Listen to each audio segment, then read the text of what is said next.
Yeah. But I do Google plus. ads. The good thing about Project Wonderful is that you can target your ads to other webcomic sites only. You're not just on anything, a pottery website or whatever. And you can do it for really cheap. You can test an ad that you do. You can run just for $1 for a day, and they'll go on all the smaller sites, and then you can see if this is a good ad because it gets good click through. And if it doesn't, then you switch ads and you keep testing, and then you can put a lot more money into the ones that actually work. And if it doesn't work, Project Wonderful will cut you off before you spend too much money. Yep. Which is nice. Which is really kind of nice, which is why I say I failed it, but it was a total learning curve. Like, I still gained at least 100 followers from it. I was featured on people like Devil's Panties and stuff like that. I used to publish Devil's Panties. Yeah, publish shoes in the trade. That's awesome. But yeah, with also Project Wonderful is that you can put ads on your own site. People can they can advertise on your site, so then it becomes like this back and forth thing. Yeah, they can gain money from it and not to use that money. So you're never actually putting money into it because it's just feeding itself. Yeah, your account is either in or out. Then when you're first beginning, like when I first started Project Whenever, I earned 3 cents a day. Yes. And I remember when I got 10 cents a day, and then I remember when I got my first $1 a day. I was so excited. Now I earn a whole lot more, but it's still nice. Thank you. Go ahead. I know you talked about domain registration, but what about web hosts? What do you prefer for? I use Comic Fury, and it's worked for me. It's a really good site.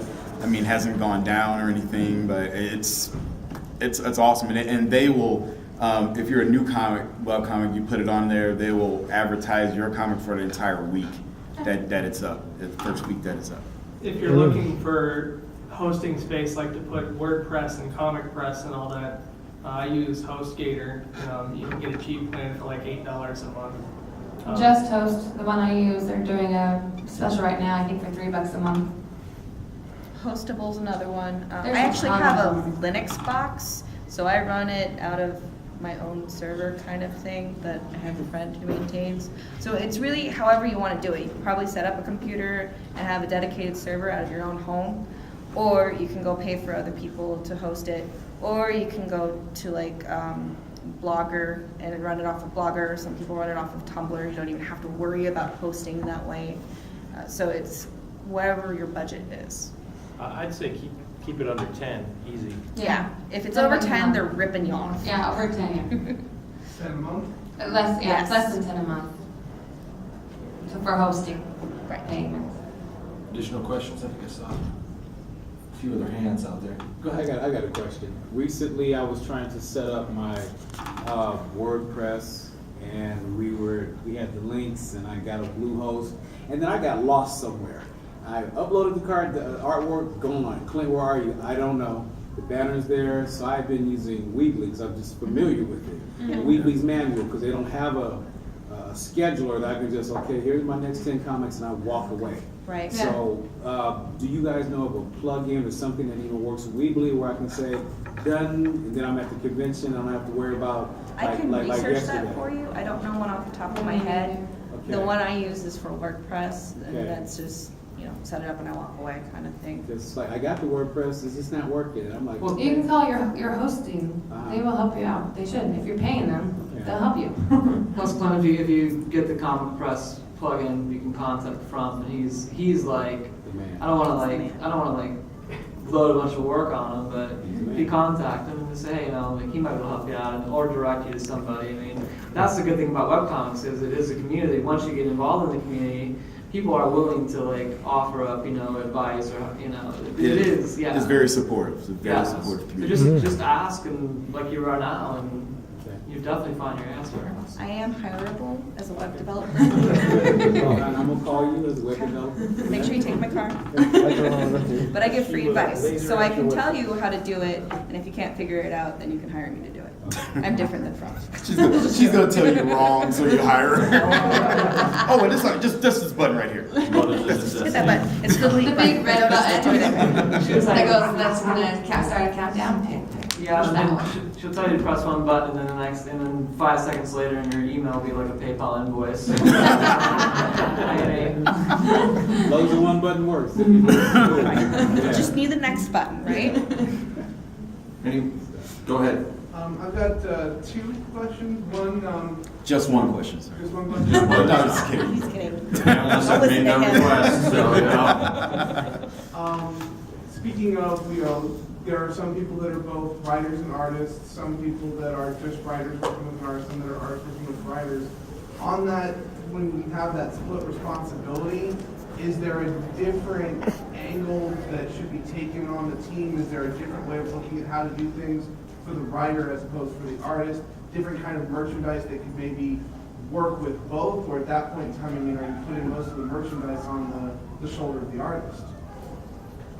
With me and Kelsey, we since I'm the writer, she's the artist, we collaborate on that. And typically, since she's doing like a lot of the actual labor, I'll cover the upfront costs. I mean, that's what usually the writer in comics, their main responsibility is to pay the artist, and their shoulder, if you are a writer, you understand that. So that's our deal, but I mean, we do powwow on the ideas, and then after that, we work to sell them together. And if you're able to get a situation like that, it can be good, so.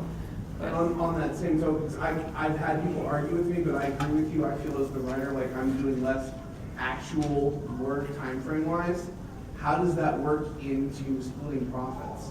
Oh, well, the thing about it is, that'll be like a whole business panel, but just to answer your question quickly, I mean, if I'm fronting the money for a project or like a merchandise thing, I want to get paid back that money first, and then after that, you would like split the profits. That's the usual I work, and this is a fair way to go. And with Kelsey, I actually pay her per strip to draw, but I told her once we do like a big deal on Kickstarter, book deal, I would get paid back that money as like an advance towards it, and then after that, we'd split the money. But there's a lot of different ways you can do a deal, but I think that's a pretty fair way to go. I know one of the projects I worked on, I as an artist, since I was going to watercolor all the painting, we were going to split it 60-40, where I got 60, she got 40, but we came up with the idea together. But I guess it also depends on who owns the project. If I've got one project that I'm working on that I need a writer for, but that's my baby. I've written that world, I know that world, that is my world, I know what it looks like, I just need someone else to write that for me. Then I wouldn't be paying them necessarily to do the writing, but they would have input on however we do the merchandising, and we'd just split 50-50 that way. I'm still waiting for a check from myself. Same. You're at war with yourself for your. I shoot myself, but I got cease and desist from myself, so I don't know. All right. Do we have any more questions? I think we have about time for one more. Anybody? Go ahead. I have a question. Emma, you talked about merchandising, and my husband, he's a faith walker, and he has a webcomic. How do we turn that into merchandising where we can actually make money on T-shirts and mugs, and how do we get that product to the customer without losing money with mailing, shipping, and all that stuff? There's several ways to go about it. One of the quickest ways is to come up with a gimmick and an image that you can slap on a T-shirt and sell it on Cafe Press. That way you just get whatever you mark up the product for, and you get that difference, basically. However, they kind of gouge you. So when you start turning a profit from ads, all these other places, and then you can start upgrading your product, you can start doing conventions. If you do a convention, you would want to source your own material from someplace other than Cafe Press or Vistaprint, which are very expensive for what they are. There's tons of local companies. I can name a few. I save a lot of costs by making stuff myself, and that's also one of my gimmicks. So I say gimmick, it's really marketing tactic, basically. But that makes it, that's my thing. I do my own silkscreen T-shirts. There's also a ton of shirt places around here. I'll have to look at my email for some of them. But you can get shirts for like with Michael's Garden, it's a nonprofit. It's $8 a shirt, which is pretty good. You mark it up to 20, and then you've got more than 100% markup, and that's what you take, and you take that money and you buy more stuff. I'm sorry, can you repeat that? It's called Michael's Garden. It's about $8 a shirt. It's a nonprofit where they're teaching kids who have special needs how to use silk screeners and make stuff and make their own way in this world. So I like to find places like that. In addition to the making my own stuff, I also know a whole bunch of other local artists who will do a commission, or I hire some of them to help me, and so we make it together, or I do more of the community work and see who knows something, and they teach me how to do it, and then we kind of do this collaboration. I can call out this person, like Mike Sifrit, he does all this leather work, and so when I do leather, I'm like, yeah, I learned this from Mike. Mike's the guy that taught me how to do this, and then he shares it, and we just kind of blow it up that way.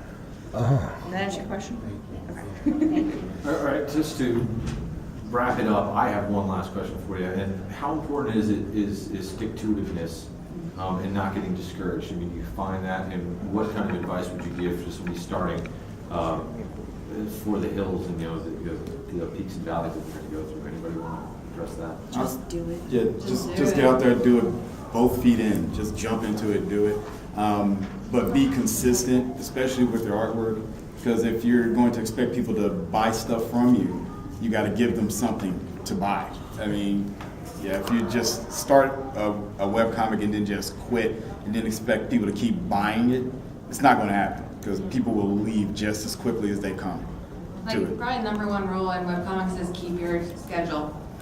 Pick a schedule. Don't pick a schedule you can't keep. Like, if you can only do once a week, don't promise 3 times a week. Okay, you're just gonna kill yourself. So. People will think you're dead, seriously. if you don't draw a strip, if you draw a strip Monday through Friday like I do, and all of a sudden I want to miss a day, yeah, I get emails. People think I'm actually dead. They're like, "Are you okay? What's going on? Is everything going okay in your family right now?" Yeah, but yeah, that's draw every day. Lastly, if we can go down the line, if there's any other appearances or any other events that you're going to be taking part in. I'm on the exhibitor floor at AA111. You can find my stuff, or find me and talk to me. Or I'm just wandering aimlessly throughout the con, but at the end I got these 2 sketch cards I have. It's called Company Man Comic Cosplay. It's my characters and Finn and Jake and the Turtles. If anybody wants them, they're up here. I want the turtle. I'm at booth 1838 and my website. I have 11 cons this year. My website is emacartoon.com. EMA? EMA, 1M. Yeah, it's on these little sheets if you haven't gotten one. I'm at table 2037, and you can find me at validationcomic.com or christianbarnett.com. I'm at booth 467 and supersiblingscomics.com. I'm at table AA88. You'll see me behind the crowd around Silent Happiness.